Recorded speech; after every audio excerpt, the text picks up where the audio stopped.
মানে একদম আব্বু এখানে বসা থাকে, নিচে এরকম বসে, আব্বু প্লিজ আপনার মেয়েটাকে আমাকে দেন, প্লিজ দেন, আমার অনেক পছন্দ হয়েছে, আমি ওকে অনেক ভালো রাখবো। আমি জানি না আপনার মতো আমি ভালো রাখতে পারবো কিনা, কিন্তু আমি এতটুকু জানি আমি শিফাকে যেই ভালোবাসবো আমার মতো করে কেউ ভালোবাসবে না।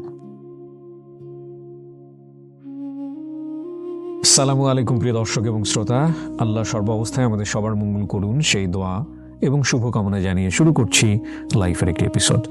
যারা আমাদের অনুষ্ঠানে আসতে চান দয়া করে আমাদেরকে ফোন করবেন। আমাদের ফোন নম্বর হচ্ছে 09639888877। এছাড়া আমাদেরকে চাইলে মেইলও করতে পারেন, যেমন আজকের আমাদের অতিথি যিনি আছেন তিনি কিন্তু আমাদেরকে মেইল করেছিলেন। আমাদের মেইল অ্যাড্রেসটি হচ্ছে sharemystory24@gmail.com।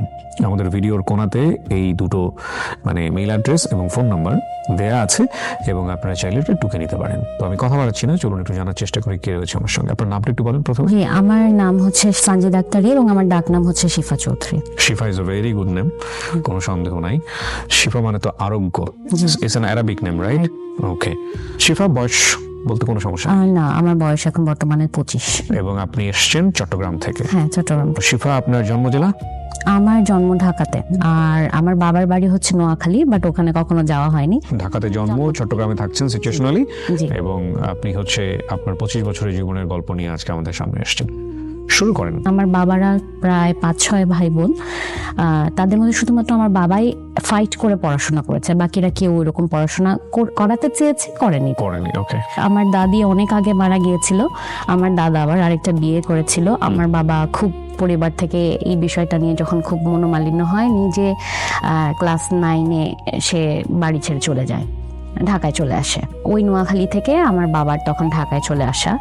এসে আমার বাবা একটা ট্রাভেল এজেন্সির একজন পিয়ন হিসেবে তখন জবে ঢুকে। যে মালিক ছিলেন তার একটা ফ্যাক্স করতে হবে, খুব ইমার্জেন্সি ছিল। তখন আমার বাবাকে বলেছিল যে সাইদ, তুমি পত্রিকাটা এখান থেকে নিয়ে আসো, তুমি কি পড়াশোনা করতে পারবো? বলছে হ্যাঁ আমি পারি। বলে তুমি কি ফ্যাক্স করতে পারবো? বলে হ্যাঁ আমি পারি। তো তখন উনি অনেক আশ্চর্য হয় যে উনার অফিসে একজন পিয়ন, ও কিভাবে এত কিছু পারে। তো বলে তুমি আমাকে একটু ইংলিশ বলে শোনাও তো। তো আমার বাবা তখন অনর্গল ইংলিশ পড়ে। তখন বলে তুমি কিসে পড়ো? বলতেছে আমি 9-এ পড়ি।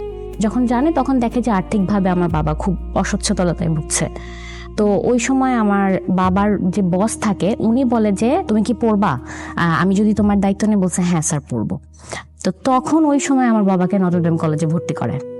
সিরিয়াসলি? রাইট। কত সালের গল্প? ওই সালটা আসলে আমার অনেক পরে, কি মুক্তিযুদ্ধের আগে না পরের? হ্যাঁ, মুক্তিযুদ্ধে পরে। ওকে, ফাইন। তখন নটরডেম কলেজের নাইট শিফট ছিল। ওকে। নাইট শিফটে আমার বাবা পড়াশোনা করতো, সারাদিন অফিস করতো, ওভাবে পড়াশোনা করতো। এইভাবে আমার বাবার যিনি বস ছিলেন, তো উনি আবার ওনার ফ্যামিলি সবাইকে নিয়ে আমেরিকায় সেটেল হয়ে যাবে, এখানে আর বিজনেসটা করবে না। তো তখন উনি বলে যে সাইদ তোমার সমস্যা নাই, আমার ভাইয়ের কাছে আমি দিয়েছি, ওনার ভাইয়েরও ট্রাভেল এজেন্সি ছিল, তুমি ওর কাছে থাইকো, দেখবা যে ওখান থেকে তুমি ভালো কিছু আমি মনে করি করতে পারবা। এবং ওকে বলা আছে তুমি যতটুকু পড়তে চাও তুমি ততটুকু পড়তে পারবা। প্রায় 1.5-2 বছর কাজ করার পরে ট্রাভেল এজেন্সির মধ্যে সবচেয়ে বড় একটা কোম্পানি হচ্ছে, ওইখানে আমার বাবার পরে জব হয় একজন জুনিয়র এক্সিকিউটিভ হিসেবে। 1.5-2 বছর থাকার পরে আমার বাবা একটা ভালো পজিশনে চলে যায়, তার নিজের একটা আলাদা একটা সার্কেল হয়, সে অনেক ভালো করতে থাকে। তো ওই সময় আমার বাবা আর কি বিয়ে করে ফেলে, এবং তারপরে আমার বাবা মায়ের বিয়ের 1 বছরের মাথায় আমি চলে আসি। তো যখন আমার ভাই হয় 2005 সালে, তখন আমার বাবার ব্যবসায় এতটা ভালো হয় যে যেটা কল্পনার বাইরে। উনি এটা শুরু করে কিভাবে? বিকজ উনি তো কর্মচারী ছিল। হ্যাঁ, কর্মচারী ছিল, কিন্তু ট্রাভেল এজেন্সি ব্যবসাটা হচ্ছে এটা তো ভিসা প্রসেসিং এর ব্যাপারগুলো, সো এখানে অতটা ক্যাপিটাল লাগে না। না ওরকম ক্যাপিটাল লাগে না, বাট যেহেতু স্টুডেন্ট ভিসা এখন যেমন হচ্ছে বিভিন্ন কাউন্সেলিং হচ্ছে কোম্পানিগুলো ছিল, এগুলো তো তখন ছিল না। তখন তো মানুষ হাতে হাতে ব্যবসা করতো, একটা সার্কেল করে ফেলতো, তো একটা অ্যামাউন্ট থাকতো যে ঠিক আছে আমি স্টুডেন্ট ভিসার জন্য আমি এটা করে দিচ্ছি, আমি সব প্রসেসিং করে দিব, হলে আমাকে এটা দিতে হবে। আচ্ছা। অনেক ক্যাপিটাল চলে। আপনার সঙ্গে আপনার ভাইয়ের বয়সের ডিফারেন্স কত? প্রায় 4.5 বছর। তো আস্তে আস্তে বাবা জমি কেনা শুরু করলো, যতটুকু অ্যাসেট করা প্রয়োজন। তো আমার বাবা মা আবার খুব শৌখিন মানুষ, তারা খুব ঘর সাজাতে পছন্দ করে। আমার বাবা সবসময় একটা কথা বলে যে রুকে কষ্ট দেওয়া যাবে না, যেটা খেতে মন চেয়েছে এটা এখনই খেতে হবে।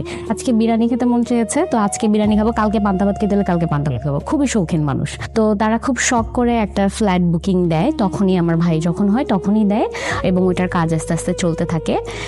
খুব ভালো চলতে থাকে, এবং এত ভালো যে আমি দেখেছি অনেক সময় ঘুম থেকে উঠে যে আমার বাবা সারা রাত আসেনি, হয়তো প্যাসেঞ্জার গিয়েছে, সে তার কাজের জায়গায় যথেষ্ট লয়াল ছিল এবং অনেক পরিশ্রমী একজন মানুষ ছিল, এবং অল্প সময় অনেক বেশি উপরে উঠে যাওয়ার কারণে অনেকে চোখেও পড়ে যায়। তখন সবাই চারিদিকে যে আরে সাঈদের তো সেই অবস্থা হয়ে গেছে। তখন আমরা যে এলাকাটায় থাকতাম, আমার মনে আছে যে প্রতি শুক্রবার আমাদের বাসায় সকালে দরজা খোলা হতো এবং বিকেলে মাগরিবের পরে দরজা বন্ধ করা হতো। আমার বাবা কখন মসজিদে যাবে এবং কখন আমার বাবার সাথে এত মানুষ আসবে, সবাই আমাদের বাসায় খাবে। প্রতি শুক্রবার আমাদের বাসায় খাওয়া হতো, এবং মানে কোনো লিমিট নাই। আমার বাবার অনেক বড় একটা আক্ষেপ ছিল তার মাকে সে করতে পারে নাই, ওই যে কারণে কাজগুলো সে করতেন। কারণ আমার দাদি হচ্ছে মারা গিয়েছে ব্লাড ক্যান্সারে। আমি স্কুলে যখন পড়াশোনা করি তো তখন দেখা যায় যে আমার বাবার একজন খুব ক্লোজ ফ্রেন্ড ছিল যিনি আসলে পড়াশোনা ওরকম করেনি, তো কিন্তু তারও ফ্যামিলির অবস্থা খুব খারাপ থাকার কারণে আমার বাবা কি করে, আমার বাবার অফিসে, তখন অলরেডি আমার বাবা মতিঝিলের শাপলা চত্বরের ওখানে 4 তলা একটা বিল্ডিং অফিস নিয়ে ফেলেছে, খুব ভালো অবস্থা। তো তখন আমার বাবার অফিসে একজন অ্যাসিস্ট্যান্ট হিসেবে আমার বাবা তার ফ্রেন্ডকে জব দেয়, এবং সে সবসময় বলতো যে আমি সাঈদকে অলওয়েজ ফলো করি, আমার ভালো লাগে, ও যা করে আমি ওর মতো হতে চাই, আমার বাবার ফ্রেন্ড এটা বলতো। তো সেও দেখা যায় যে 1.5-2 বছরের মাথায় তারও লাইন হয়ে যায়, তো সেও এই ব্যবসার ঘুমোর যখন বুঝে যায় তখন সে বলছে না আমি তোর সাথে থাকবো না, আমি আমার মতো বিজনেস করবো। 2012 সালে আমরা আমাদের ফ্ল্যাটে উঠি। ফ্ল্যাটে ওঠার কথা ছিল 2009 সালে। 3 বছর যাবত আমার মা আর বাবা তারা শৌখিনতার বসে বিভিন্ন জায়গা থেকে বিভিন্ন জিনিস কালেক্ট করে করে একটু করে পুরো ফ্ল্যাট সাজিয়েছে। 12 সালে হঠাৎ করে আমার বাবা খুব ডিপ্রেশনে থাকে, প্রায় দেখতাম যে সে মানে ঠিক মতো কারোর সাথে কথা বলতো না, তার ফেস ধরে আছে, অফিস থেকে খুব মেজাজ গরম করে আসছে। তো আমার আম্মু যখন জিজ্ঞেস করে যে কি হয়েছে আমাকে বলো, তো বল না এই ব্যবসার ব্যাপার তুমি বুঝবা না। তো এরকম করে প্রায় 1.5-2 মাস যায়। আম্মু দেখে যে না বাবার মধ্যে অনেক চেঞ্জ আসতেছে, মানে খুব উগ্র মেজাজ হয়ে যাচ্ছে, খুব টেনশনে থাকছে, সিগারেটের উপর সিগারেট খাচ্ছে, মানে কারোর সাথে কথা বলছে না, আম্মু কিছু জিজ্ঞেস করতে আসলে ধমকের উপর ধমক দিচ্ছে। তো একটা পর্যায়ে আম্মু দেখে যে আসলে ডে বাই ডে এই জিনিসগুলো বেশি হচ্ছে, এবং আমাদের বাসায় দেখা যেত যে 2-3 লাখ টাকা এমনি ক্যাশ ফেলে রাখতো, বিপদে আপদে লাগতে পারে এটার জন্য। তো একটা দিন এরকম হয় যে আব্বু অফিসে চলে যায়, সকালে আব্বু আম্মুকে ফোন দিয়ে বলে শিফান আম্মু তো বাসায় কত আছে 2-2.5 লাখের মতো। কেন? তো আমার বাবাকে আমার মা হচ্ছে অন্ধবিশ্বাস করতো, কারণ আমার বাবা মা হচ্ছে পছন্দ করে বিয়ে করে, এবং আমার মায়ের ফ্যামিলিতেও আমার মাকে আসলে ওইভাবে তখন মেনে নেয়নি দেখে আমার মার আসলে বাবা ছাড়া আর কেউ ছিল না, এবং অসম্ভব ভালোবাসতো দুইজনকে। তাদের লাভ স্টোরি শুনে আমি বড় হয়েছি। তো তখন যেটা হয় যে আম্মু বলে কেন লাগবে, তো বলে হ্যাঁ তুমি একটু পাঠাও তো, মানে আব্বুর অ্যাসিস্ট্যান্টকে পাঠায়, তো আব্বুর জন্য টাকাটা পাঠায় দেয়। তো আম্মু নর্মালি জানে যে এরকম অনেক সময় হতো যে আব্বু টাকা চাইতো আবার এনে সেটা ফিল আপ করে রাখতো। তো অনেকদিন হয়ে যায় আব্বু আর কোনো টাকা ফিল আপ করে না। তো তখন হচ্ছে আমি পিএসসি পরীক্ষা দিয়েছি ক্লাস 5-এ। তো আম্মু তখন একদিন হঠাৎ করে বাবাকে প্রশ্ন করে যে তুমি তো টাকা দিলা না আমাকে, টাকা কোথায়? তো তখন আব্বু রেগে যায়, হ্যাঁ তুমি আমার কাছে টাকার হিসাব চাচ্ছ কেন? আমি কি টাকা না দিয়ে থাকি? দিব, কয়দিন পরে দিব। তো আব্বুর কিছু অ্যাক্টিভিটিস আম্মু বুঝতে পারে যে তো সামথিং ইজ রং। তখন খোঁজ খবর নেওয়া শুরু করে। খোঁজ খবর নিতে পরে আম্মু জানতে পারে যে আমার আব্বুর যে ক্লোজ ফ্রেন্ডটা যিনি ছিলেন, তো ওনার সুবাদে তো আরো অনেক ফ্রেন্ড সার্কেল হয়েছে ব্যবসা করতে, যে ওখানে সবাই ব্যবসায়ী মানুষ। তো আব্বুকে কেউ একজন কোনো একটা বারে নিয়ে গিয়েছিল যেখানে আর কি জুয়া খেলা হয়। আমার বাবার কোনো বদভ্যাস নেই, শুধু সিগারেট খাওয়া ছাড়া, এবং সে এই জিনিসগুলো কখনো ছুঁয়েও দেখে না, কখনো তার এগুলোতে ছিল না। সে প্রচন্ড পরিশ্রমী মানুষ, সকালে যেত, রাতে আসতো, এসে ঘুমিয়ে যেত, এবং এতটা ভালো অবস্থা ছিল আমি দেখেছি অনেক সময় ঘুম থেকে উঠে আমার বাবা আমাদের বালিশের নিচে এরকম বান্ডিল টাকা রাখতো। মানে তার খুব শখ, এটা একটা আজব ধরনের শখ যে তার ছেলে মেয়ে টাকার বিছানায় ঘুমাবে। তো অনেক সময় হয়েছে ঘুম থেকে উঠেছে, বাবা বলেছে আম্মু একটু বিছানার বালিশটা সরাতো, সরাই দেখছি এতগুলো টাকা। আবার অনেক সময় এমন হয়েছে রাত 2-3টা পর্যন্ত ওয়েট করতাম আব্বুর জন্য, আমার আব্বু না আসলে আমি ঘুমাতাম না, শুয়ে থাকতাম। তো তখন দেখতাম যে এরকম মোজা থেকে এরকম বান্ডিল টাকা বের করতো। তো আব্বু আম্মুকে নিয়ে অনেক ঘুরেছে, দেশ বিদেশ অনেক ঘুরেছে, আমরাও ঘুরেছি। তো তখন আমার আম্মু খোঁজ খবর নিয়ে তখন শুনে যে আব্বু এমন একটা জায়গায় যায় যেখানে তার ওই ফ্রেন্ডও আছে এবং আব্বুকে ওখানে সে খেলাচ্ছে, জুয়া খেলাচ্ছে। আমার আম্মু তখন মানে মাথায় আকাশ ভেঙে পড়ে যে এই মানুষ তো এরকম করার মানুষ না, এটা কিভাবে সম্ভব। তখন খোঁজ খবর নিয়ে দেখে যে আব্বুর ব্যবসার অবস্থা ভালো না। এবং কিছুদিন আগেই এমন হয়, আমার বাবা এত সরল মানুষ যে তার টাকার হিসাব ছিল না, কখনো টাকার হিসাব করতো না, কাউকে দিয়ে ফেললেও সেটার কোনো একটা ডকুমেন্টসে রাখতো না। এই ব্যবসা করতে যেয়ে ওখানকারই একজন আমার বাবার থেকে বয়সে বড়, আমার বাবা তাকে মামা ডাকতো। তো উনি একদিন আমার বাবাকে হঠাৎ করে ফোন দিয়ে বলে যে ভাগনা আমার হঠাৎ করে টাকা লাগতেছে। তো বলে যে কত টাকা লাগবে? তো বলে 27.5 লাখ টাকা লাগবে, দিতে পারবে তুমি? সে বলছে যে মামা কালকে তো শুক্রবার, আমি বাসায় থাকবো, আপনি বাসায় এসে থেকে নিয়ে যান। তো আমাদের চোখের সামনে দেখা, কারণ এটা দেখলাম এই জন্য আমি বলতে পারছি যে তখন আমি ক্লাস 5-এই পড়ি। তো আমি দেখেছি যে উনি আমাদের বাসায় এসছে, সারাদিন থেকে আমার বাবার সাথে গল্পগুজব করেছে, এরকম ল্যাপটপের ব্যাগে পুরো 27.5 লাখ টাকা ক্যাশ আমার বাবা তার হাতে বুঝিয়ে দিয়েছে, কোনো উইথাউট এনি ডকুমেন্টস। কারণ একটা বিশ্বাস ছিল, ব্যবসায়ী মানুষ তো, বলছে যে 10 দিনের মধ্যে টাকা দিয়ে দেবো, ঠিক আছে নিয়ে যান। উনি আজও গেছে কালও গেছে। উনি যাওয়ার পরে ওনার ফোন বন্ধ। আমার বাবার তো মাথায় আকাশ ভেঙে পড়ছে যে ফোন কেন ধরে না, কোনোভাবে ওনাকে রিচ করতে পারে না, খুঁজ ওনার অফিসে গেল কোথাও নাই। পরে খোঁজ নিয়ে দেখে উনি ওনার ছেলে ফ্যামিলি সহ ইটালি চলে গেছে। তো মানে টাকা মেরে দিছে এক কথায়। অনেক অসুস্থ হয়ে পড়ে ওই সময়। আর তখন ব্যবসাতেও খুব খারাপ অবস্থাটা চলছিল। আম্মু একদিন রাতে বাবার জন্য ওয়েট করে। আমার বাবা কখন এমন হয়নি যে রাত 12টার পরে বাইরে ছিল। তো ওই দিন বাসায় আসতে আসতে ভোর 4টা বাজে, চেহারার দিকে তাকানো যাচ্ছে না। তো বলতেছে তোমার এই অবস্থা কেন? ওই দিন আম্মু ধরবে আব্বুকে। তো ড্রয়িং রুমে বসে বলে যে তুমি কোথায় যাও আমাকে বলো তো। বলছে কোথায় যাই? আমি অফিসের কাছে ছিলাম, আমি এয়ারপোর্টে ছিলাম। বলছে না তুমি সত্যি করে বলো, তুমি বলবো না আমি বলবো। তখন আব্বু মানে বলতে চায় না। তখন আম্মু বলে যে তুমি তো এখানে যাও। বলছে না না এগুলো ভুল কথা। আম্মুকে ওই ধমক দিয়ে থামায় দেয়। আম্মু আর কোনো কথা বলে না, আম্মুকে বোঝানোর চেষ্টা করে যে আমার আব্বু এগুলো কিছু করে নাই। কিছুদিন পরে আমার আম্মুকে আব্বু বলে যে শিফার আম্মু চলো রেডি হও, আমরা মালয়েশিয়া ঘুরতে যাব। তো এরকম হতো, আমার আম্মুকে নিয়ে আব্বু ঘুরতে যেত। তো চলে যায়। তো বলে যে আগে, এবং এটা ওনার জন্য খুব টাফ কিছু ছিল না, কারণ যেহেতু উনি এজেন্সিরই কাজ করতো। মালয়েশিয়া তো বলে যে মালয়েশিয়া যাবো, ওখান থেকে সিঙ্গাপুর হয়ে তারপরে আমরা ব্যাক করবো। বলছে ঠিক আছে। তো আম্মু খুব খুশি, যাওয়ার পরে মালয়েশিয়ার ওখানে আবার গোল্ড খুব সুন্দর হয়। এটা কি আপনি তখন বাংলাদেশে ছিলেন না বাবা? আমি বাংলাদেশে ছিলাম। তখন বাংলাদেশ কার কাছে? আমরা আমাদের বাসায় থাকতাম, আমাদের কাজের যেহেতু ছিল। আপনাদেরকে দেখে ওনারা রোমান্টিক ভ্রমণে চলে যেত? অনেক রোমান্টিক ছিল তারা। এবং আমার বড় ফুপির ছেলে, বড় জ্যাঠার বড় ছেলে আর আমার বড় ফুপির মেয়ে, এই 3জনই আমাদের বাসায় থাকতো। যেহেতু আমাদের ফ্যামিলি মেম্বার্স আদার্স যারা ছিল তাদের ওরকম অবস্থা ভালো ছিল না, সো এই সাপোর্টটুকু আপনার বাবা একদম ছোট থেকে আমরা হওয়ার আগে ওদেরকে নিয়ে আসছে। Okay fine. তো সো আমাদের বাসাতেই বড়, সো টেক কেয়ার করতে আপনাদেরকে, ওরা আমাদেরকে টেক কেয়ার করতো। তো তখন যাওয়ার পরে আম্মুর মুখ থেকেই শোনা যে আম্মু ওখানে যাওয়ার পর দ্বিতীয় দিন অনেক গোল্ড কিনে, আব্বুই কিনে দেয়।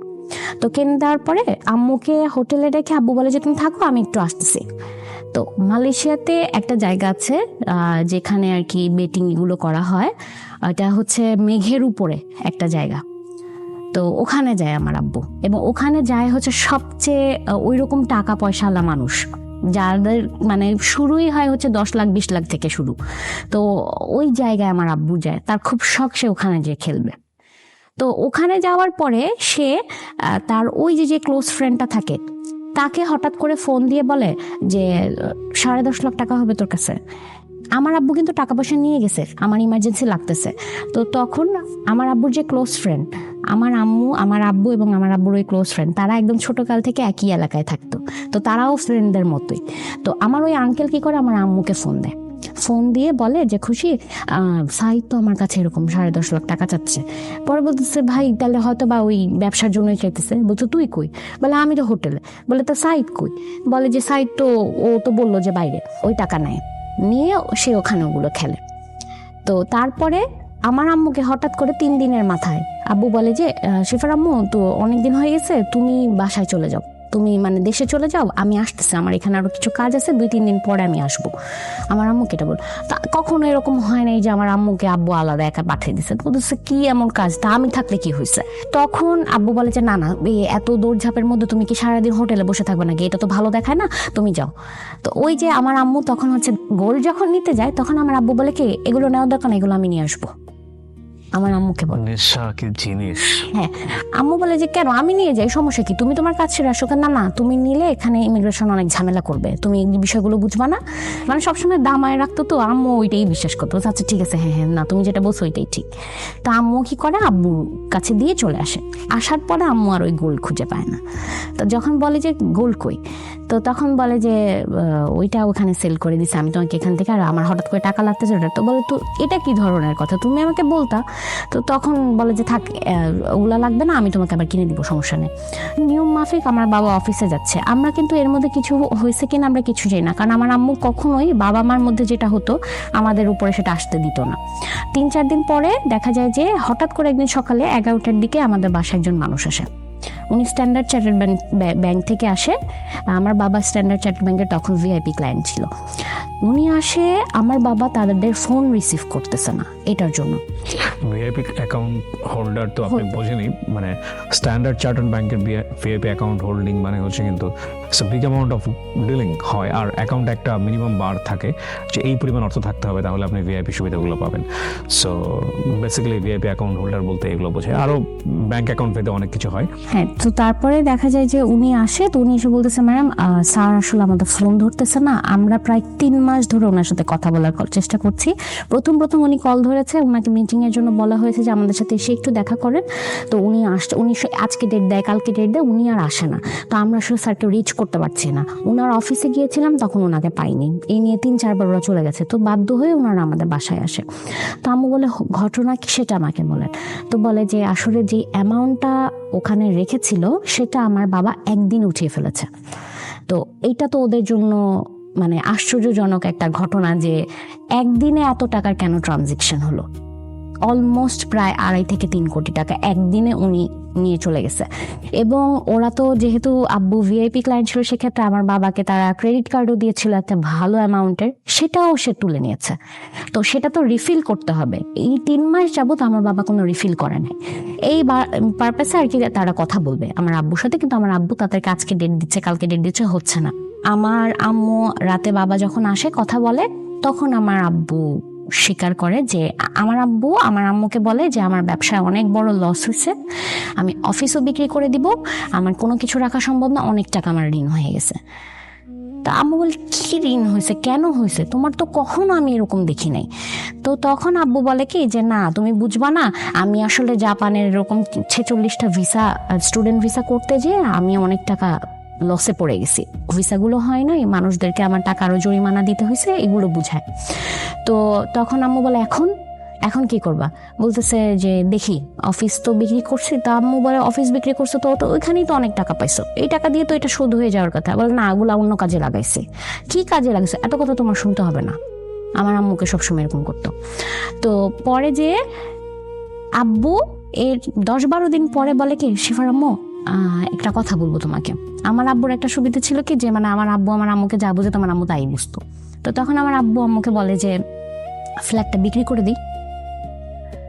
তো আম্মু বলে যে ফ্ল্যাট কেন বিক্রি করবা, এত শখের ফ্ল্যাট, 7 বছর ধরে অপেক্ষা করছে এই ফ্ল্যাটে। এবং আমাদের যে ফ্ল্যাটটা ছিল ওই অ্যাপার্টমেন্টে শুধুমাত্র একটাই এত সুন্দর ফ্ল্যাট ছিল, আশেপাশের থেকে মানুষরা দেখতে আসতো যে, এবং ওখানে মানে যে ল্যান্ডটা যাদের ছিল আর কি, তো তারাও তো ওই অ্যাপার্টমেন্টে তাদেরও তো কিছু ফ্ল্যাট পেয়েছিল, ওরা থাকতো। ওনাদের যত মেহমান আসতো ওনারা সবাই এসে আমাদের বাসায় নক দিয়ে দেখে তো আপনাদের ফ্ল্যাটটা একটু দেখান, মানে আর সবাই এসে বলতো যে এগুলো কোত্থেকে আনছেন, এগুলো কোত্থেকে আনছেন, এত শখ করে বানাইছে। এবং আমাদেরও রিলেটিভস বা আমার আব্বুর ফ্রেন্ড সার্কেল যারা আসতো এসেই মানে তখন এমন একটা নিঃশ্বাস ছাড়তো, মানে ওই নজরই আসলে সব চলে গেছে। তা বলতো দেখছো সাইদের কি অবস্থা, কি করে ফেলছে, এরকম বলতো সব সময়, কই ছিল সাইদ, কি করে ফেলছে এত অল্প সময়, এরকম বলতো। তো তখন যেটা হয় আম্মুকে বলে যে শিফার আম্মু আমি অনেক লোনের চাপে আছি, আমাকে না হলে মানুষ মেরে ফেলবে, ইমার্জেন্সি ফ্ল্যাট বিক্রি করতে হবে, তুমি অ্যানাউন্স করো, বাসার যে বাড়িওয়ালা ছিলেন ওনার সাথে কথা বলো। তো ওনাকে জানায় যে ভাই আপনাদের যদি কোনো পরিচিত কেউ থাকে যে ফ্ল্যাট কিনতে চান, তো উনি তো আকাশে কি বলেন আপা আপনি এই ফ্ল্যাট কেন বিক্রি করবেন? বলে না আসলে আমরা আমাদের আবার সাভারে সানভ্যালি তাব্বু জমি কিনে রেখেছিল, তাব্বু আমার আম্মুকে আশ্বাস দেয় যে ওখানে বাড়ি করবে, তো কিছুদিন আমরা ভাড়া থাকবো, ফ্ল্যাটটা বিক্রি করবো, ওই টাকাগুলো নিয়ে ওখানে আমার আব্বু বাড়ি করবে আর কিছু টাকা ঋণ দিবে। তো তখন আম্মু ওইটা আমার আব্বু আম্মুকে যা মুখস্থ করে তো আমার আম্মু যে সেটাই বলতো, তো আম্মু ওইটাই বলছে যে আমরা ওখানে বাড়ি করবো, আমরা এটা থাক সমস্যা নাই, আবার শখ পূরণ করতে পারবো। তো ওনাদেরই আবার একজন ছিল যে আর কি ফ্ল্যাট খুঁজতেছিল, ওইটা 6 তলায় একটা ফ্ল্যাট হওয়ার কথা, তো ওইটা ওনারা কিনবে। তো তখন বলে যে আমাদের এখানে একটা ফ্ল্যাট আছে, এই বাসার সবচেয়ে সুন্দর ফ্ল্যাট, আপনি কি দেখবেন? তো তখন বলে যে চলেন দেখি। ওনারা এক দেখায় পছন্দ করে ফেলে, ওনারা বলে যে কোনো দামাদামি হবে না, আপনি কত চান সেটাই বলেন। 3 দিনের মাথায় ফ্ল্যাট বিক্রি হয়ে গেছে, লস দিয়ে বিক্রি করতে হয়েছে। মানে আমার আব্বু যেই টাকা দিয়ে ফ্ল্যাটটা কিনেছে তার থেকে 6-7 লাখ টাকার নিচে, মানে সে আমার আব্বু শুনছে যে এত টাকায় উনি দিতে রাজি, হ্যাঁ হ্যাঁ ডান ডান ডান, মানে টাকা দরকার আব্বুর, আর কোনো কিছু আব্বু শুনতেছে না। তো টাকা নিয়ে বলে এত টাকা তো বাসায় রাখা যাবে না, ব্যাংকে রেখে দাও। কখনো কোথাও আমার বাবা আমার মার নামে একটা ব্যাংক অ্যাকাউন্ট করে নাই, আমাদের জন্য কোনো কিছু করে নাই। হ্যাঁ একটা কথা শুনেছি যে আমার বাবা, আমি যখন ক্লাস 3-4 পড়ি তখন আম্মু বলছে যে তুমি যে এত টাকা খরচ করো, এত জনকে দাও, ছেলে মেয়েদের জন্য কি কিছু রাখতেছো? তখন বলছে তোমার এটা নিয়ে চিন্তা করতে হবে না, আমার মেয়ের জন্য 20 লাখ টাকা রাখা আছে, ও বাইরে যেয়ে পড়াশোনা করবে, আমার ছেলের জন্য 20 লাখ টাকা রাখা আছে, ওইটা নিয়ে তোমার টেনশন নাই। তো আমরা জানতাম যে ওইটা আছে, ওটা অনেক আগেই চলে গেছে ওখানে, সেটাও জানি না। তো আলটিমেটলি আমার আম্মুর হাতে আসলে কিছুই ছিল না, কিছু গোল্ড ছাড়া। তো ফ্ল্যাট যখন বিক্রি করে তখন আমরা যে আরেকটা বাসায় ভাড়া উঠি, 3 রুমের একটা বেডরুমে, ওই বাসায় আমরা ভাড়া নিই। তো আম্মু তখন বলে এখন এই টাকা দিয়ে কি করবা?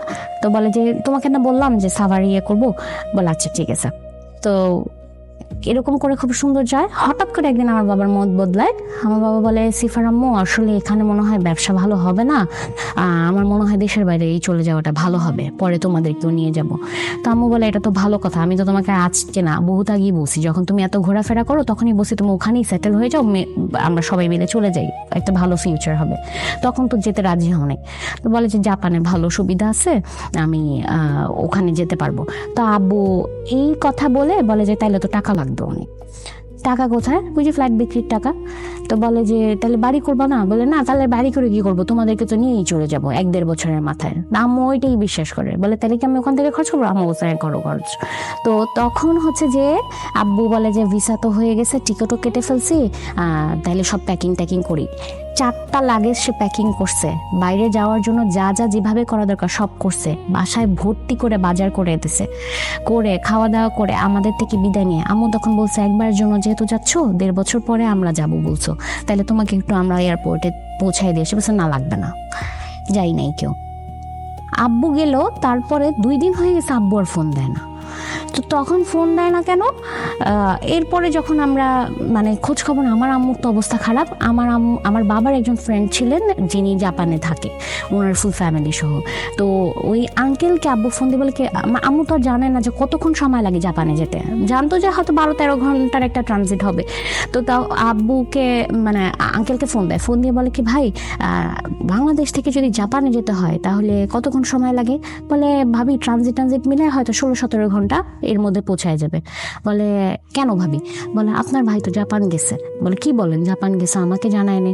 বলে কেন গেছে, ঘুরতে নাকি থাকতে? বলছে থাকতে গেছে, ওখানে যাবে বললো আমাদেরকে নিয়ে যাবে।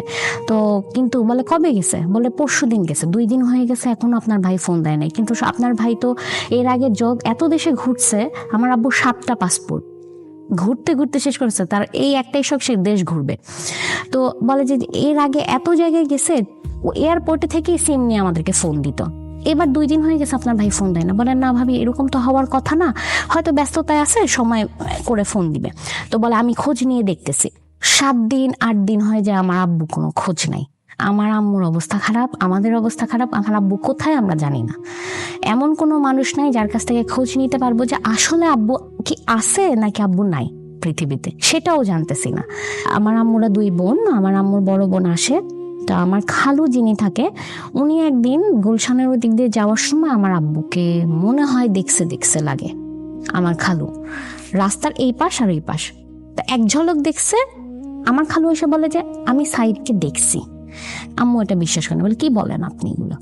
বলে না আমি দেখছি এবং ও আমাকে দেখছে, ও আমাকে দেখার সাথে সাথে এখান থেকে সরে গেছে। এখন কথা তো মিলে না, আমরা তো জানি যে জাপান গেছে, সে এখানে কি করে তাহলে? পরে যখন আমার আম্মু বলে যে এখন কি আপনি আবার ওখানে জানতো যায় আবার খোঁজ নেন তো, যখন খালু ওখানে যায় তখন জানতে পারি গুলশানের একটা হোটেলে আমার আব্বু, মানে বাসা থেকে যেদিন বের হয়েছে তারপর থেকে আমার আব্বু গুলশানের ওই হোটেলে ওখানেই ছিল, থাকার জায়গা হিসেবে আর কি ওখানে ছিল। তো আব্বু আমার খালু যখন আমার বাবার খোঁজ নিতে যায় তখন আমার বাবা ওখানে থাকে না, একটু আগেই বের হয়ে গেছে এটা বলছে। তো ঠিক জাপানে যাওয়ার ডেট থেকে শুরু করে 17 দিনের মাথায় আমার আম্মুর নাম্বারে আরেকটা নাম্বার থেকে ফোন আসে, বাংলাদেশের একটা নাম্বার থেকে ফোন আসে, এবং ওই ফোনটা আসলে আমি তখন আবার ধরি। তো ধরে আমি বলি যে হ্যালো কে? তো বলে যে শিফা আম্মুকে দাও। তো আমার তো কণ্ঠ চেনা লাগে, আমি আব্বু? বলে হ্যাঁ আম্মুকে দাও। হ্যাঁ তুমি কই? আর এই নাম্বার কেন? বলে আম্মুকে দাও না। তা আম্মুকে দেয়, তখন আমার আব্বু মানে এক কথায় আসামে সারেন্ডার করে যেরকম ওরকম, যে শিফার আম্মু তুমি আমাকে মাফ করে দাও, আমি সব শেষ করে ফেলছি, আমার আসারও জায়গা নাই, আমি আসলে জাপান যাইনি, আমি কি মুখ নিয়ে দেখাবো, আমি আসলে সব টাকা নষ্ট করে ফেলছি। কিসে নষ্ট করছো? তখন বলে যে আমি একজনের পাল্লায় পড়ে আমার ব্যবসা খুব খারাপ যাচ্ছিল, আমার কাছে মনে হয়েছে এত কষ্ট করে পরিশ্রম করে এত টাকা ইনকাম করি, যেই কষ্ট এটা তো 2-3 মিনিটে এত টাকাও চলে আসে, এই চিন্তা করে খালি টাকা ঢালছি। প্রথমে কিছু টাকা পাইছি, তখন এরপরে মনে হয়েছে তাইলে এখন থেকে তো এটাই ভালো, সারাদিন কাজ না করে যদি 2-3 ঘন্টা কাজ এখানে খেলাধুলা করে যদি এই অবস্থা হয়, এত লাখ লাখ টাকা ইনকাম করে তাহলে তো এখানেই টাকা ঢালা ভালো। কিন্তু এরপরে দেখি যে খালি টাকা চলে যায়, ওই টাকা উঠাইতে যে খালি টাকা ঢালছি, এটা করতে করতে আমি সব খোয়াই ফেলছি। আমার বলে তুমি কি ফ্ল্যাটের টাকা এগুলো এইখানে দিছো? এরপরে আব্বু স্বীকার করে। তো আম্মু তারপরে বলে তুমি ঠিক আছো? তো বলে যে হ্যাঁ আমি ঠিক আছি, কিন্তু আমি আজকে 3 দিন ধরে খাওয়া দাওয়া করি না, আমার কাছে টাকা নাই। আম্মু বলে যে তো তুমি বাসায় আসো। বলে আমি যদি বাসায় আসি, আমরা যে এলাকাটায় থাকতাম, আমার আব্বুর যে ক্লোজ ফ্রেন্ড, ওই যে যার কাছ থেকে 10.5 লাখ টাকা সে ঋণ নিয়ে, আমার ওটা মাথায় আসলো যে উনি আসলে প্রচার করতে চাইছে উনি দেশের বাইরে যাতে করে ঋণ থেকে বাঁচতে পারে। রাইট। এবং ওইখানে তখন আমরা জানতে পারি যে আমাদের এলাকায় অনেকের কাছে ঋণ নেওয়া হয়ে গেছে আমার আব্বুর। তো আব্বু বলতেছে আমি বাসায় আসতে পারবো না, আমি এখন আমাকে সবাই খুঁজতেছে, যদি আমাকে দেখে যে আমি এখানে আসি আমাকে এখানে টিকতে দিবে না। তো তখন আমি বলি তাহলে কি করব? তুমি বাসায় আসো, আগে হাজির তো হও, আমি তো তোমাকে আগে দেখি তুমি কোন অবস্থায় আছো, তোমরা কি আমার সাথে থাকতে চাও? এটা বলছে। তো আম্মু বলছে কেন তোমার সাথে থাকবো না তো কার সাথে থাকবো, যা হবে হিসাব পরে, আগে তুমি আসো। তখন আব্বু বলে তাইলে এই এলাকায় থাকা যাবে না, আমাকে এখানে আমার একটা মান সম্মান আছে, এখানে আমাকে টিকতে দিবে না, ইমিডিয়েটলি বাসা দেখো অন্য আরেকটা এলাকায় যেখানে আমরা চলে যাব, ওখানে সহজে আমাদের খোঁজ খবর পাবে না। তো তখন যে আমার আম্মু আমার খালামুনির সাথে পরামর্শ করে ইমার্জেন্সি পুরান ঢাকার দিকে একটা বাসায় আমরা উঠি। রাতের মধ্যে আমার বাবা আসে, রাত 12টার দিকে খুব অন্ধকার যখন হয় তখন আমার বাবা আমাদের বাসায় আসে আমাদেরকে নিয়ে। ওই দিন আমরা দেখলাম, আমার চোখের সামনে দেখা, যে অল্প কিছু ফার্নিচার নিয়ে আমরা একটা ট্রাকে করে আমরা চলে যাই। তো এর মধ্যে কিন্তু আমাদের গাড়ি বাড়ি সব চলে গেছে এবং আমার আম্মুর হাতে কোনো ক্যাশ নাই, আম্মু শুধু কিছু গয়না ছিল। আর আমাদের বাসায় যেহেতু অনেক ফার্নিচার ছিল, এখানে একটা কথা আছে, এত ফার্নিচারও নিতে পারবো না। আমার আব্বু বলে যে আমাদের বাসায় যে পরিমাণ ফার্নিচার আছে 4 বেডরুমেও হবে না, 1 বেডরুমের বাসা নিব, কারণ আমার অবস্থা এখন ভালো না, বাকি সব বিক্রি করে আসো, হাতে কিছু ক্যাশ নিয়ে আসো। তা আম্মু বলে এগুলোও বিক্রি করে দিতে হবে? বলছে হ্যাঁ এগুলো বিক্রি করতে হবে। ফোনে বলতেছে, আব্বু তখন আসেনি, 3 দিন সময় দিছে, 3 দিনের মধ্যে সব গুছাও আমরা চলে যাব। তো তখন আম্মু বলে আশেপাশে আমাদের যারা পরিচিত থাকে যে আমাদের ফার্নিচার কিছু বিক্রি করব। আমার একজন টিচার ছিল, প্রাইভেট টিচার, আলটিমেটলি ওদের কাছে আর কি ফার্নিচারগুলো বিক্রি করে আমরা 3 দিনের মাথায় রাতে আমরা ট্রাকে করে চলে যাই। যাওয়ার পরে এমন একটা বাসায় ভাইয়া উঠি যে আসলে খুব নিম্নমানের আর কি, যে 4-5টা ফ্যামিলি একটাই বাথরুম ইউজ করবে, একটাই রান্নাঘর ইউজ করবে। আমার আব্বু ওই বাসা ঠিক করছে। তো আমরা ওই বাসায় যে উঠি, আমি আসলে তখনও বুঝতে পারতেছিলাম না এখানেই আমরা থাকবো কিনা। আমি এখানে কি থাকতে আসছি? বলছে হ্যাঁ এখানেই থাকতে আসছি, এখন থেকে এভাবেই থাকতে হবে, আমার আব্বু বলতেছে। আমি আমার আব্বু দিকে তার কাছে, আব্বু আমাকে ধমক দিচ্ছে, বলছে যখন যেরকম সেরকম থাকতে হয়। এখন আমি তো ইউজ টু না, আমি তো সবসময় দেখছি আরেক রকম, গাড়ি থেকে নামছে, আমাকে এখন এই অবস্থায় এনে রাখছে। আমি তো চিল্লাচিল্লি, হ্যাঁ কেন এখানে থাকবো, এখানে ঠিকভাবে শোয়া যাচ্ছে না, ঠিকভাবে খাওয়া যাচ্ছে না, আমাদের জিনিস কই, আমার জামা কাপড় কই, আমি কি স্কুলে পড়বো না, অনেক চিল্লাচিল্লি করছে। তো তখন আম্মু আমাকে অনেক মারছে যে কথা শুনোস না, সবসময় একরকম থাকে না, সব কিছু বুঝতে হয়, আর তুমি বড় হয়েছো না। তো বড় হয়েছি দেখে এটাই মনে হয় আসলে সবচেয়ে বড় কষ্টের ব্যাপার, যে সব কিছু মেনে নিতে হবে বড় হইলে। তো বলতেছে তুমি যদি এরকম করো তাহলে ছোটটা কি করবে। তখন ক্লাস 6-এ পড়ি এবং প্রায় 7 মাস স্কুল কিছুই করি নাই। তো তখন অনেক কষ্টেই দিন কাটতেছিল এবং আমার আব্বু তখন কোনো কাজ পাচ্ছিল না, কারণ আমার আব্বু আসলে এমন মেসাকার একটা অবস্থা করে ফেলছে যে তার বিজনেসের যে পজিশনটা, ওখানে যাওয়ার মতো কোনো অবস্থা সে রাখেনি, এত ঋণ করছে। আমার বাবাকে এরপরে আমরা আমার আম্মু আর কোনো উপায় না দেখে মালয়েশিয়াতে পাঠিয়ে দেয়। ওখানে ওয়ার্ক পারমিট ভিসা আমার বাবা চলে যায়, কিন্তু আসলে আমার বাবা কখনো ফ্যামিলি ছাড়া থেকে অভ্যস্ত না, তো তার খুব কষ্ট হয়। যেই স্যালারিতে আসলে জব করতো সেটা দিয়ে তো ফ্যামিলি চলতো না, খুব কষ্ট হতো। কিন্তু এই বিষয়গুলো নিয়ে আপনার মাকে দেখতেন না? আপনার বাবার সাথে কখনো খারাপ আচরণ করে? খারাপ আচরণ করেছে আব্বু আম্মুকে, এমন আব্বুর একটা কথা ছিল, আমি খারাপ, চলে যাও তোমরা। আমার বাবা কেমন একটু গা ছাড়া ছিল তখন। তো আম্মু বলে আমি যে যাব, আমি না হলে ব্যবস্থা করে নিতে পারবো, ছেলে মেয়েগুলার কি হবে, ওরা তো বড় হচ্ছে। বলছে যে তুমি যদি রেখে যেতে চাও রেখে যেতে পারো, আমার ছেলে আমার যেভাবে মানুষ করে করবো, না হলে তুমি নিয়ে যাও। কিন্তু আমার আম্মুর আমার বাবার প্রতি একটা উইকনেস ছিল সব সময়। ওই জায়গা থেকে মানে আমার বাবা আম্মু চিন্তা করতো যে এই মানুষটা তো আমি ছাড়া কেউ নাই, আমি চলে গেলে এ কই থাকবে, তো কোথায় যাবে বলতেও পারতেছি না। এমন অনেক সময় হয়েছে যে আমি আমার আম্মুকে বলছি যে আব্বুর তো এই অভ্যাসটা চেঞ্জ হচ্ছে না, আব্বু সব শেষ করে ফেলছে, দেখো আমরা কোথা থেকে কোথায় আসছি, আমি আজকে থেকে আর বাবাই ডাকবো না। আমার এমন অনেকবার হয়েছে, আমার আম্মু ঘুরায় আমাকে থাপ্পড় মারছে 3-4 বার। এই জায়গাটা একটা বিশাল লার্নিং আছে, কিন্তু বাবাই মাই রেসপেক্টের জায়গাটা সন্তানের জায়গা থেকে এরকমই থাকা উচিত। আমার আম্মু বলেছে যে তোমার বাবার সাথে কি হয়েছে সেটা আমি বুঝবো, তুমি কেন বাবা ডাকবা না, তোমার সাথে কিছু করছে? আমি বলছি না। বলে তাহলে তুমি কেন বাবা ডাকবা না, একদম মুখ চুপ করে রাখো। তো এরকম হয়েছে। তা আমার খুব কষ্ট লাগতো, আমার আম্মু এত কান্না করতো, আমার আম্মু মানে এত অভাবের মধ্যে যাচ্ছি। এমন হয়েছে যে আমার আম্মু খাওয়া দাওয়া করে নাই, একটা ডিম রান্না করছে অর্ধেক করে আমার ভাইকে দিছে, আমাকে দিছে। তো ওই মোমেন্টগুলো মানে আমি খাবো না, চোখ দিয়ে পানি পড়বো, যে এরকম তো কখনো দেখি নাই। তো একটা নর্মাল একটা স্কুলে ভর্তি হই আমি, ওখানে আমার 7-8 শেষ হয়, জিএসসিটা কমপ্লিট করি এবং জিএসসিতে আমি গোল্ডেন জিপিএ 5 পাই। তো আমার আম্মু আবার পড়াশোনা নিয়ে খুব স্ট্রিক্ট ছিল। তো আব্বু তখন মালয়েশিয়ায়, আমার ভাই বড় হচ্ছে, ও ক্লাস 4 পড়ে, দুজনকেই ভর্তি করে দেওয়া হয়। ক্লাস 10 পর্যন্ত আমার আম্মু প্রত্যেকটা জায়গায় আমাকে নিয়ে গেছে, নিয়ে আসছে। কোনো ফ্রেন্ডের বাসায় যেতে পারি নাই, কোনো ক্লাস পার্টি কখনো আমি অ্যাটেন্ড করতে পারিনি, করা লাগবে না, খুব এদিকে খুব মানে স্ট্রিক্ট ছিল। তো ক্লাস 10-এ যখন আমি আসলে এসএসসি পরীক্ষা দিই, আমার একটু রেজাল্ট খারাপ হয়, 4.98 আসে। বাবা কি তখনও মালয়েশিয়াতে? বাবা তখনও মালয়েশিয়াতে। আমি ক্লাস 10 কমপ্লিট করি এবং তারপরে আমার বাবা আসে যখন আমি আর কি কলেজে ভর্তি হই। তো তখন একটু অবস্থা ঠিক হয় আমাদের, এবং ওই জায়গা থেকে এর মধ্যে আমরা 2-3 বার আরো বাসা চেঞ্জ করেছি, একটু একটু করে আবার ভালো অবস্থায় গিয়েছি। তো তখন যে একটা মোটামুটি একটা লেভেলে আসে, আব্বু আবার এসে এখানে এখন কাজ তো করতে হবে, ওখানেও থাকতে পারছে না, ভালো লাগে না ফ্যামিলি ছাড়া। তো তখন বলে যে ওই আবারও সেই মতিঝিলে যায়, মানুষদের সাথে মেশার চেষ্টা করে, মাফ টাফ চায় যে থাক ভাই আমাকে মাফ করে দেন, আমি ভুল করছি, এখন আমাকে কাজ না করতে দিলে তো আমি আপনাদের টাকা দিতে পারবো না, কাজ করতে দেন আমি টাকা ফেরত দিয়ে দিব। তো অনেকেই তখন আমার আব্বুকে সাপোর্ট করে এবং একটু একটু করে আবার আমার আব্বু আবার সেই ট্রাভেল এজেন্সির বিজনেসে মুভ অন করে। আমার পরিবারের যে আত্মীয় স্বজনগুলো ছিল, এই যে আমার ক্লাস 6 থেকে ক্লাস 4 পর্যন্ত যে জার্নিটা 4-5 বছরের, ভুলেও একটা মানুষ একবারের জন্য আমাদেরকে ফোন দিয়ে জিজ্ঞেস করে নাই তোমরা কেমন আছো। এবং ওই যে আব্বুর ক্লোজ ফ্রেন্ড, আমার আম্মুর এত ক্লোজ ফ্রেন্ড, কখনো কেউ আমাদেরকে দেখতেও আসে নাই, যে ওরা যে এত বছর এখানে ছিল ওরা কেমন আছে, বাচ্চাগুলো কেমন আছে, কখনো দেখতে আসে নাই।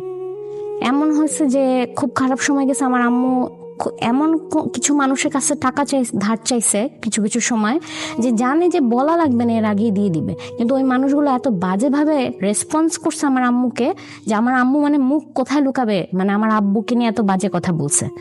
তা এরকম অনেকবার হয়েছে।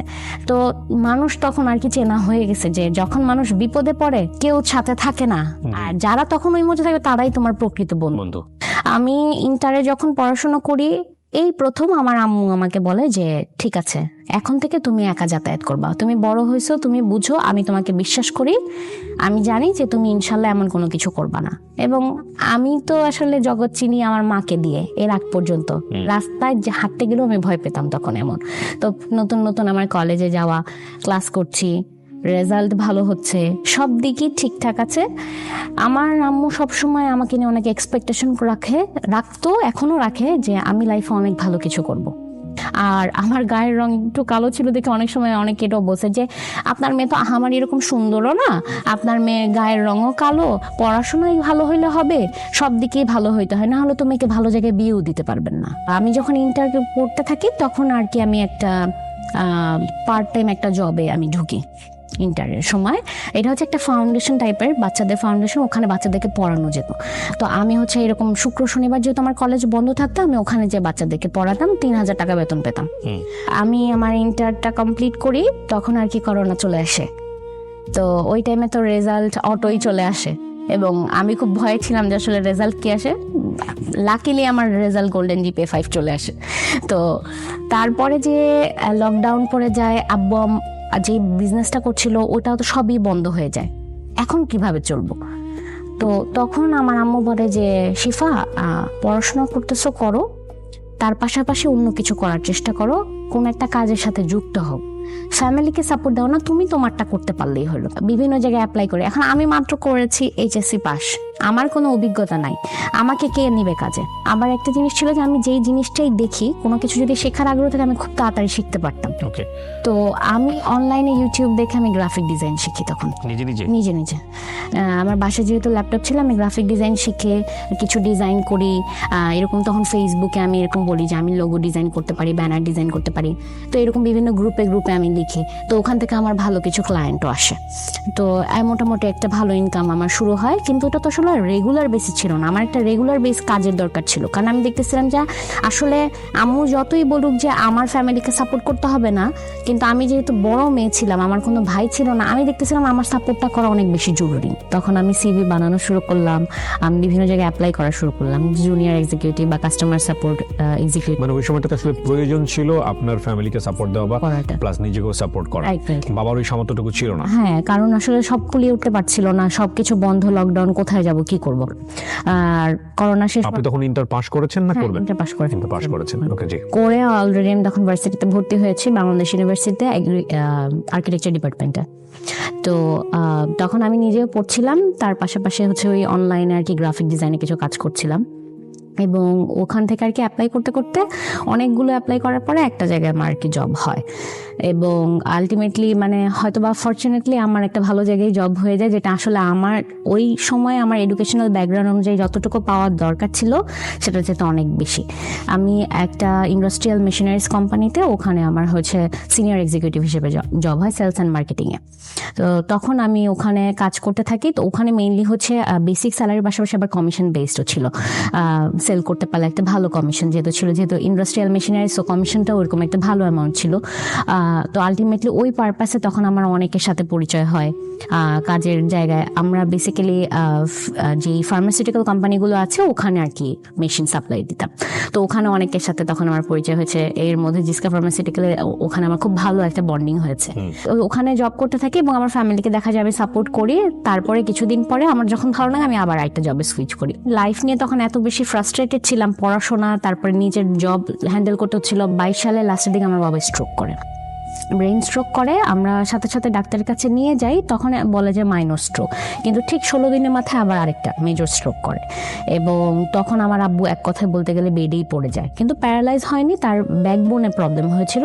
তো ওইভাবে আসলে কাজ টাজ করতে পারছিল না। তো আমি তখন আমার বাবাকে বলি যে আমি তো অনেক ভালো হ্যান্ডসাম, এমন একটা ফ্যামিলি চালানোর জন্য যতটুকু দরকার তার চেয়ে তো অনেকটা বেশি আমার অলরেডি ইনকাম চলে আসছে।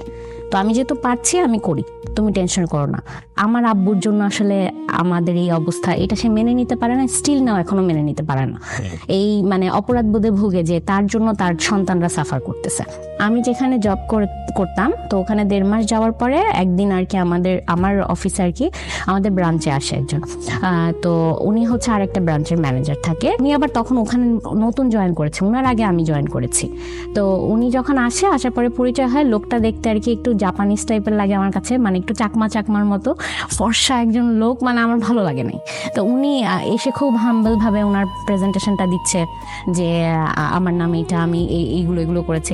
আমি ওনাকে পাত্তাও দিইনি, মানে হ্যাঁ আসছি, উনিও তো আমাদের মধ্যে একজন কলিগ, তো বুঝছি তো উনি ম্যানেজার, তো কি হয়েছে, তো যাক গেল।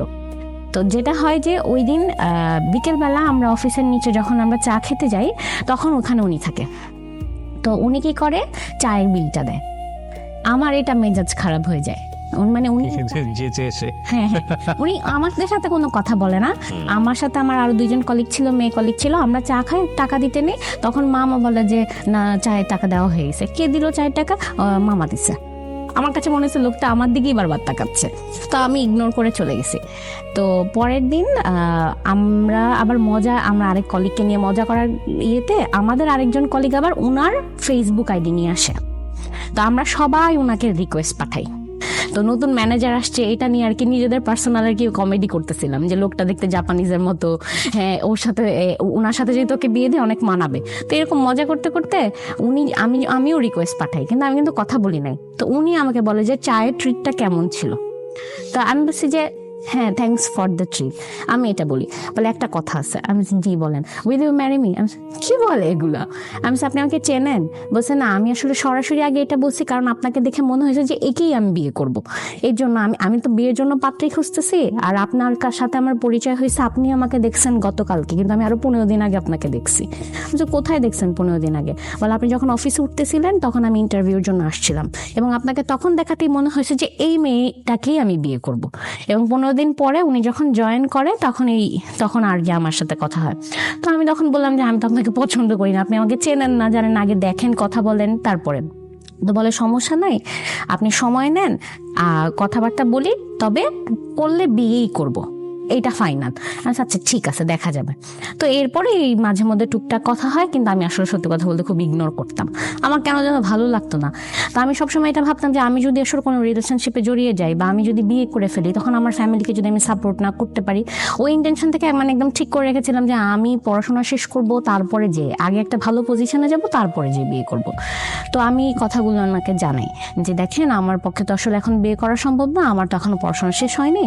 তো উনি বলছে যে বিয়ের সাথে তো এগুলো কোনো কানেকশন নেই, পড়াশোনার জায়গায়, ক্যারিয়ারের জায়গায়, বিয়ের জায়গায়। আমি নর্মালি যেহেতু জবও করতাম, তার পাশাপাশি কিন্তু আমার ওই যে অনলাইনের কাজগুলোও চলছিল।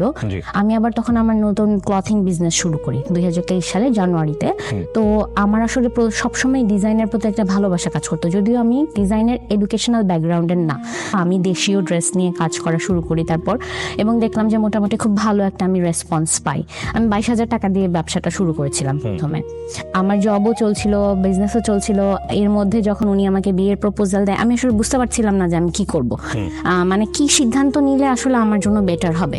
আমি যদি এই মুহূর্তে বিয়ে করি তাহলে যদি সব বন্ধ হয়ে যায়, কারণ আশেপাশে তো অনেক খারাপ খবরও শুনি যে মানে বিয়ে করে সব জায়গা থেকে আলাদা করে দেয়। তো ভালোটা না আর মাথায় আসতেছিল না যে ভালোও তো হইতে পারে। তো আমি ওনাকে যখন সবকিছু বলি, উনি বলে যে আপনি সময় নেন, সমস্যা নেই। আমি বলছি যে ঠিক আছে, আমি দেখবো যে আপনি আমাকে ট্রাস্ট আনতে পারেন কিনা।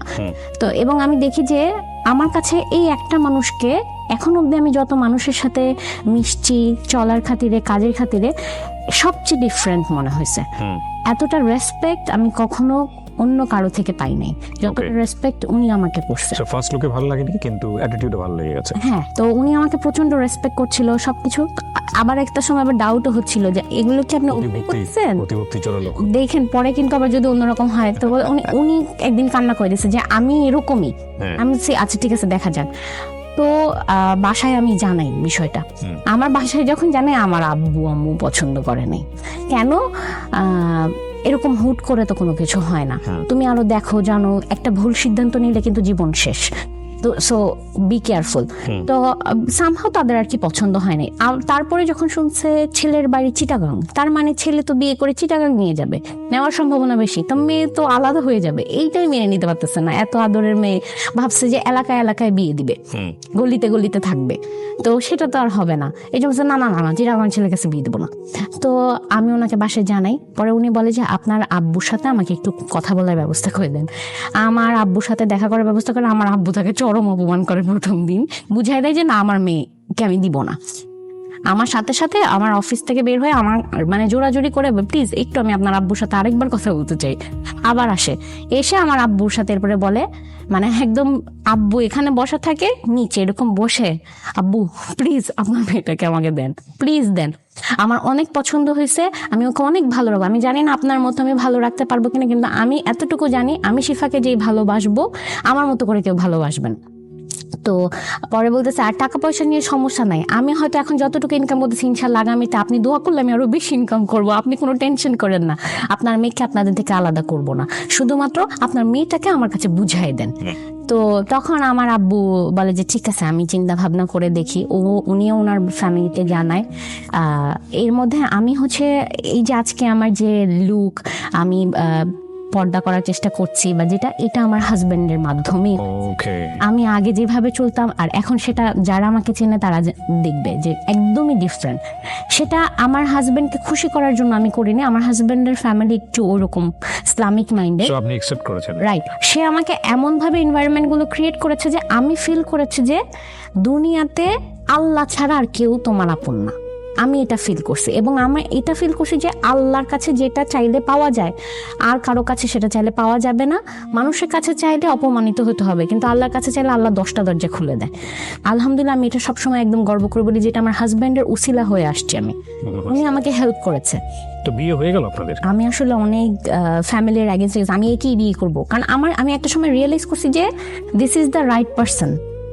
তো তখন আমার কাছে মনে হচ্ছে যা কিছু হবে হবে, যাই এবার লাভ নেই। ইন্টারেস্টিং বিষয় বলি, পৃথিবীতে যে কোনো জিনিসই, প্রাণী হোক আর বস্তু হোক, প্রথমে যদি সেটা নেগেটিভ থাকে আপনার কাছে, লাইক ভালো লাগতেছে না, এরপরে যদি সেটা আপনার ভালো লাগে বিশেষ কোনো কারণে বুঝে শুনে, ওটা কিন্তু মারাত্মক ভালো লাগা হয়।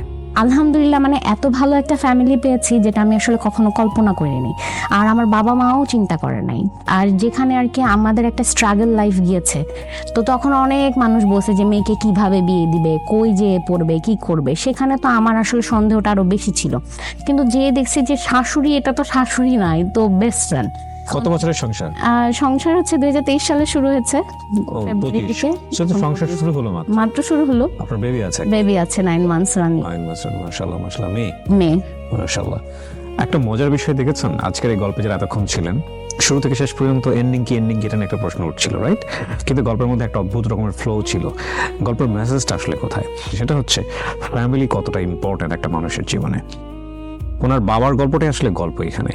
এই যে আপনার বাবার যে গল্পটা, এটা আপনার শ্বশুরবাড়ির পক্ষের লোকজন জানে? হ্যাঁ জানে, এবং they accept it very well, অনেক ভালোভাবে অ্যাকসেপ্ট করেছে। কারণ আমার বাবা তো ভুলটা শুধরে আবার ঠিক হয়ে গেছে, এই জন্য অ্যাকসেপ্ট করেছে।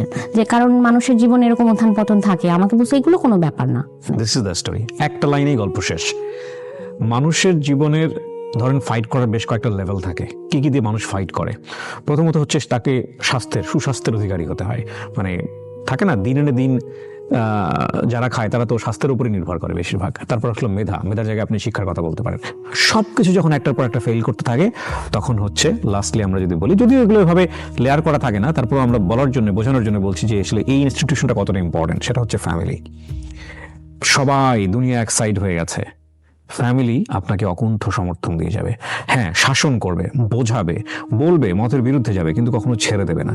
দেখুন, ওনার বাবা যে অবস্থায় চলে গিয়েছিল, ওনার মা যদি ওনার বাবার প্রতি সে রেসপেক্টটা সবসময় না রাখতো, ভালোবাসার জায়গাটা যদি না থাকতো, শ্রদ্ধার জায়গাটা যদি সেখান থেকে বের হয়ে আসতো, তাহলে হয়তো এই ফ্যামিলিটা অন্যরকম একটা স্ক্যাটার্ড অবস্থায় চলে যেত। কিন্তু দিন শেষে তারা গিভ আপ করেনি, তারা রেসপেক্টের জায়গাটা ঠিক রেখেছে। এই গল্পের আরেকটা চমৎকার জায়গা ছিল, যখন ওর ভেতর থেকে ফিল করা শুরু করেছে যে আগের অবস্থা কি ছিল, এখনকার অবস্থা কেন বাবার জন্য এরকম হলো। সুতরাং বাবার সাথে ওর একটা অন্য ধরনের ইরেসপেক্ট একটা সম্পর্ক গ্রো করার সম্ভাবনা তৈরি হচ্ছিল। সেখানে ওর মা কিন্তু ফুল স্টপ দিয়ে দিয়েছে, না, বাবাকে রেসপেক্ট করতে হবে, বাবা মানে বাবা। এবং আপনি দেখেন খুব চমৎকারভাবে ওনার একটা ফ্যামিলি শুরু হয়েছে, এবং সেখানেও খুব শাশুড়ি বা শ্বশুর পক্ষের লোকজন এবং ওনার হাজব্যান্ড সবাই অসাধারণ মাপের মানুষ। আমরা দোয়া করি এগুলোতে নজর না লাগুক এবং এই সংসারটা সবসময় সুন্দর থাকুক। এবং আজকের এই গল্প থেকে আমাদের অনেক কিছু নেবার আছে। উনি নিজেও কিন্তু এখন অনলাইনে বোধহয় একটা বিজনেস করেন, রাইট? হিজাব এবং বোরকা কাস্টমাইজ আমি ডিজাইন করে থাকি, নিজে করেন। এখান থেকেও কিন্তু উনি 6 ডিজিট আর্ন করেন, ওনার ফ্যামিলিকে উনি কন্ট্রিবিউট করছেন। পাশাপাশি আপনার হাজবেন্ড তো জবও করছে, আমার হাজবেন্ড একটা রিমোট জব করছে, সংসার খুব ভালো চলছে। কিন্তু এই যে সংসারের মধ্যে কোনো মানুষ ভুল করে ফেললে, বড় আকারের ভুল হয়ে গেলে, আনইমাজিনেবল ভুল হয়ে গেলে তাকে সংসার বিবর্জিত করে দেয়া বা এমন পরিস্থিতি তৈরি করে দেওয়া যে বাইরে চলে যাও, এই পরিস্থিতিটা যাতে কখনোই না হয়। মানুষের জীবনে ভুল থাকবে, মানুষের জীবনে অন্যায় থাকবে, মানুষের জীবনে ভুল শুধরানোর পথও থাকবে, এবং যতক্ষণ পর্যন্ত রিয়েলাইজেশন আছে ততক্ষণ পর্যন্ত এই মানুষটা খারাপ মানুষ না। সে হয়তো সাময়িক ভুল করেছে, তারপরে সে ফিরে আসবে। সেজন্য আমাদের সবাইকে ধৈর্য ধরতে হবে। আমি আপনাকে অনেক ধন্যবাদ জানাই, আপনি চট্টগ্রাম থেকে এসে আপনি আমাদের এই প্ল্যাটফর্মে এই গল্পটা শেয়ার করলেন। আমি শুধু শেষে একটা প্রশ্ন করে আজকের স্টোরিটা শেষ করব, সেটা হচ্ছে আমাদের তো একটা গল্প শুনে একটা লার্নিং হয়েছে, আপনি কেন বললেন বা আপনার শিক্ষাটা কি আসলে এই গল্প থেকে? শিক্ষাটা হচ্ছে, আমি যেটা শিখেছি যে প্রথমে বলেছিলাম যে ফ্যামিলিতে আসলে খুব ভালো অবস্থা ছিল, তারপর হঠাৎ করে যখন পড়ে যায়, আমার মনে হয় যে পারিবারিক শিক্ষাটা অনেক ইম্পর্টেন্ট বাচ্চা লালন পালনের ক্ষেত্রে। সেখানে আসলে প্রত্যেকটা বাচ্চাকে ছোট থেকে শেখানো উচিত যে কোনো পরিস্থিতিতে খাপ খাওয়াতে হয়, না হলে ওদেরকে যদি যা চাই আমরা সাথে সাথে যখন দিই, তখন কিন্তু ওই বাচ্চাটা যখন একটা সময় পরে যে আর পায় না, তখন সে অনেক হিংস্র হয়ে যায়। তাকে যদি ব্যালেন্স করে শেখানো হয়, সে তার জীবনে এই কষ্টটা বা আক্ষেপটা থাকে না। যেটা আমার ক্ষেত্রে কি হয়েছে, আমি নিজে অ্যাবজর্ভ করেছি, পাইনি, মানে আমাকে বলছে এখন এটা মেনে নাও, তো আমি তারপরে হ্যাঁ ঠিক আছে মেনে নিয়েছি, এই একটা বিষয়। আর দ্বিতীয় বিষয় হচ্ছে যে এখানে আমার পার্সোনাল লাইফের ক্ষেত্রে যেটা, যে আমার হাজবেন্ডের কথা যেটা আমি বলেছি, আমি খুব অল্প সময়ের পরিচয় কিন্তু আমি বিয়ে করেছি। এমন অনেক সময় হয়েছে যে আমরা অনেক মানুষকে চিনি, জানি, যাদেরকে আমরা অনেক লং টাইম ধরে চিনি, কিন্তু পরবর্তীতে যে দেখি যে আসলে মানুষটা ওই রকম না। কিন্তু সব সময় সন্দেহ আবার ঠিক হয় না। আমার হাজব্যান্ডকে প্রথমে আমার মনে হয়েছে যে সে অভিনয় করে। আর ফ্যামিলি বন্ডিং এর যে ব্যাপারটা, এটা আপনি যেটা বলেছেন, এটা আমি 100% আমি একমত। কারণ হচ্ছে যে আমার বাবার ক্ষেত্রে বলেন বা আমার শ্বশুর বাড়িতেও অনেক রকমের সমস্যা, যেটাই থাকুক না কেন, আমরা সবাই আসলে একসাথে ছিলাম দেখে এত সুন্দর করে আমি আসলে গল্পটা এখন গুছিয়ে বলতে পেরেছি। যদি ব্যাপারটা অন্যরকম হতো তাহলে আসলে কোথায় যেয়ে ছিটকে যেতাম সেটা আসলে নিজেও জানি না। আর সেখানে আমার মার অবদানটা অনেক বেশি। এবং আমি তো আপনার মাকে বলবো যে ওনার কারণেই আসলে পরিবারটা টিকে আছে। এক্স্যাক্টলি সেটাই। কারণ আমি চেয়েছিলাম যে আলাদা হয়ে যেতে, আমার আম্মুকে আমি আমার 13 বছর বয়সে বলছিলাম চলো আমরা আলাদা হয়ে যাই, সে কিন্তু এটা করতে দেয় নাই, কখনোই দেয় নাই। এবং আমি এখন এটা এসে বলি, আমার বাবা যখন আজকে অসুস্থ হয়ে গেছে, বেডে পড়ে গেছে, প্রতিনিয়ত আমাদের কাছে ক্ষমা চায়। তো আমি এখন আমার বাবাকে বলি, আব্বু তোমার ক্ষমা করার কিছু নেই, তুমি আমাকে ক্ষমা করে দাও, আমার কোনো ব্যবহারে কষ্ট পাইছো কিনা। এখন এতটাই বাচ্চা হয়ে গেছে যে আমার তাকে জিজ্ঞেস করতে হয় তুমি কি খাবা, বলো তোমার কি খেতে ইচ্ছা করে। গতকালকে যেমন বলছি যে আমার এটা খেতে ইচ্ছা, আমি এটা যদি এনে দেই তাহলে তুমি কি আমাকে দোয়া করবা। আমি এখন, কারণ আমার হাজবেন্ড এটা আমাকে শিখিয়েছে যে যত পারেন বাবা মা থাকতে দোয়া নিয়ে নেন। ট্রু। অসাধারণ জায়গাতে শেষ হলো। প্রিয় দর্শক এবং শ্রোতা, আমরা আমাদের জায়গা থেকে বাবা মার কখনো যেন বিচার না করি। প্রত্যাশা করে আছেন বাবা জীবনে অনেক কামি আছে, আপনাকে অনেক কিছু দিয়ে যাবে, দিন শেষে দেখলেন যে না, বাবার আসলে দেওয়ার মতো কিছু নাই, মায়ের আসলে দেওয়ার মতো কিছু নাই। এবং তাৎক্ষণিকভাবে যদি আপনার মধ্যে চেঞ্জ চলে আসে বাবা মায়ের জন্য, তাহলে আপনি সঠিক সন্তান হন নাই দুনিয়াতে, আসলেই হন নাই। বাবা মায়ের কাছ থেকে যদি কিছু চাওয়ার থাকে তাহলে দোয়া চান, that is the best asset. কারণ ভাগ্য পরিবর্তন হয় চোখের পলকে। আপনি আজকে যে অবস্থায় আছেন কালকে এর চেয়ে অনেক বেটার থাকবেন বা এর চেয়ে অনেক খারাপ থাকবেন, সেটার কথা তো আপনাকে সৃষ্টিকর্তা বলেই দিয়েছে। হ্যাঁ, দিস ইজ আনপ্রেডিক্টেবল। সুতরাং বাবা মা খুব অল্প সময়ের জন্য ব্লেসিং আমাদের লাইফে, তাদের প্রতি যেন আমরা কখনোই তাদের, হ্যাঁ অনেক সময় দেখা যাবে যে এমন কিছু আচরণ সামনে চলে এসছে যেটা সন্তান হিসেবে নেওয়া যাচ্ছে না, কিন্তু আমরা যেন কখনোই তাদেরকে বিচারের কাঠগড়ায় না তুলি। অনেক ভালো থাকুন, আজকের মতো পর্যন্তই। আসসালামু আলাইকুম।